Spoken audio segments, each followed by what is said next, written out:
how to delete or clear your watch history on TikTok. Hello everyone, I am Bishaka and welcome to our channel. Now, let's get right into the tutorial.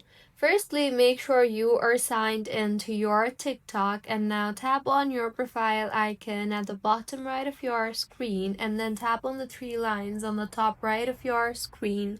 Now, tap on the settings and privacy option you see there, and further under the content and display tab you will see the option for activity center.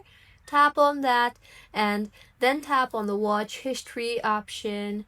Now, in order to delete all your watch history at once, tap on the select option on the top right of your screen and then tap on the select all watch history option on the bottom left of your screen.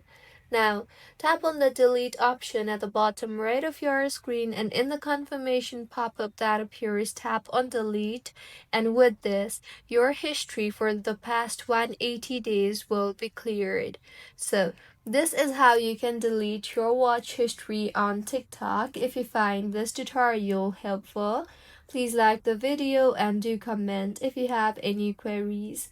Also, do subscribe to our channel for more helpful tutorials like this.